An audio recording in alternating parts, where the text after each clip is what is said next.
News 46. Local coverage you can count on.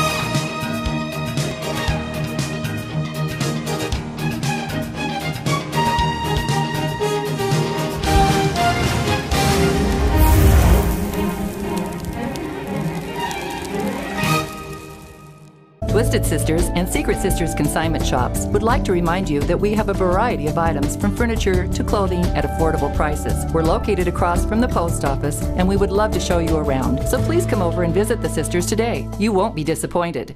It's really a great district for rural Nevada. They get a large say in who's going to be their representative, even though they split it up and include a part of Clark County. But I believe particularly Nye County has a great opportunity to make a difference in this race, because in the primary, over 50% of the rural voters are in Nye County. In the general election, over 20% will be. So, and rural Nevada votes more. They had a higher percentage. So there's a great chance that the people who Nye County pick will be your next representative.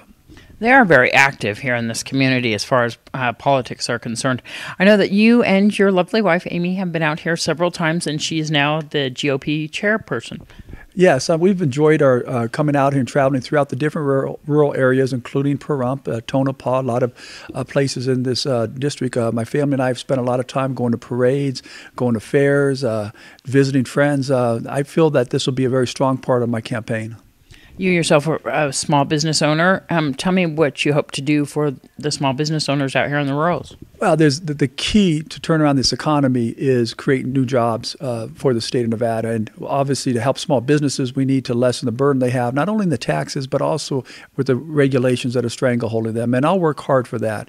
But more importantly, and particularly here in Nye County, we need to do something with the $12 billion we've already spent on Yucca Mountain. We need to turn that into an industry.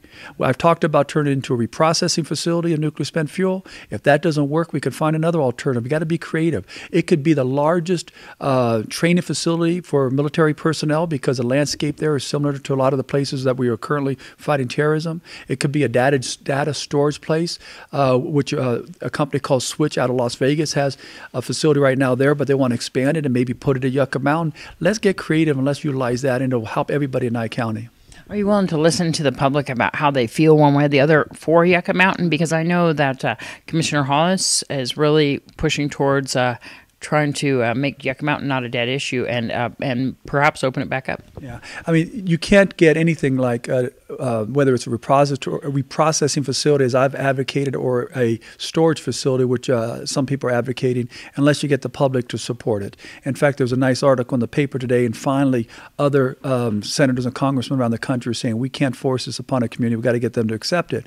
But that's where it's our part to educate the people, let them know this is the benefits that can happen, and really there isn't that many risks, and let the public decide. What's some of the other hopes that you have for the rurals? Well, I mean, again, from what I see, and it's rurals and Clark County, they're both. It's housing and it's jobs. And, you know, I'm going to talk about housing and jobs the whole way. I talked about the housing crisis 2 years ago. I came out with a proposal to streamline refinancing, allowing people to refinance their homes at the lower interest rates, irrespective of the value of their homes compared to their loans. That's important because most people in Nevada, homes are so far underwater they can't refinance. Allow them to do that. The average homeowner would save $2,500 a month, not from taxpayer money, but from lowering the interest rates that the banks are currently getting the benefit from. Give it to the people.